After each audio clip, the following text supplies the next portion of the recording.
Welcome to God Awful History with Balthazar and Tony. In 1896, in the whaling town of Eden, Australia, people were lining up to climb inside a rotting whale carcass. They weren't there for a dare. They were there for their health, convinced that sitting in fermenting blubber was the only cure for their agonizing rheumatism. We're going to dissect this putrid medical breakthrough, but before we unearth the details, Squito here has a request.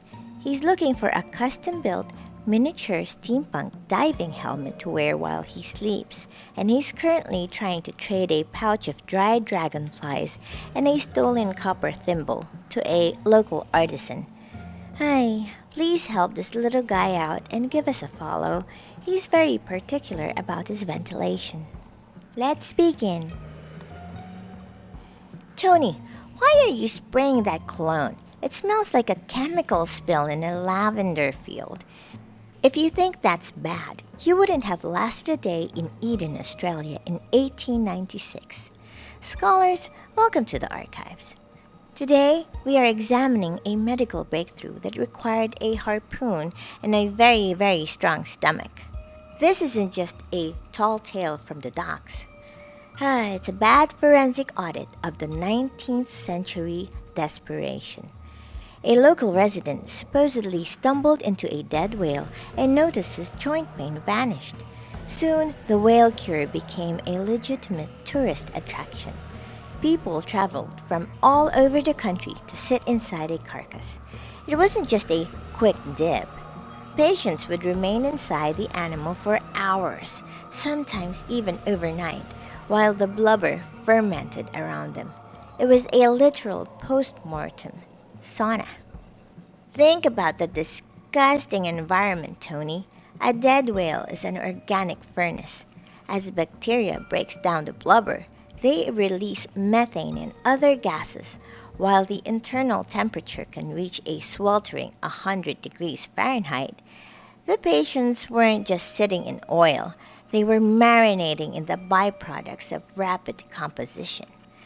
The stench was so putrid, it was reported to stick to the skin for weeks, attracting sharks and birds to the beach. But for those in chronic pain, the intense heat was worth the rot.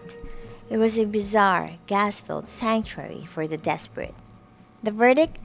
Desperation makes for strange bedfellows, or in this case, strange roommates. While modern medicine suggests that relief was just likely because of the intense heat of decomposition, the whale cure remains a documented testament to the extreme, often harrowing measures historically taken in the name of medical relief. Tony made a song about this because history is easier to remember with a beat. Twofold Bay, 1890. A doorway hacked in the side. 60 tons of rotting blubber, nowhere for the sick to hide.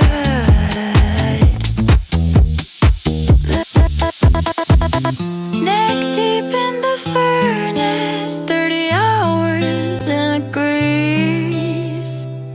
Fermenting heat and whale gas seeking a hollow peace.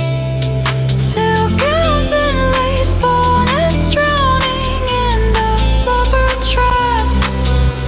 The oil is in your marrow now, there's no washing off the map.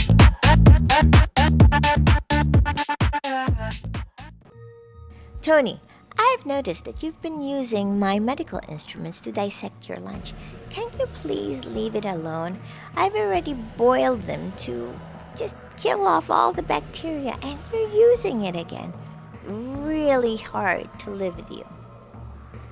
How? Tell us in the comments what obscure biological horror or police mystery Tony should dig up next. Just keep him away from my gear. Close the vault, Tony.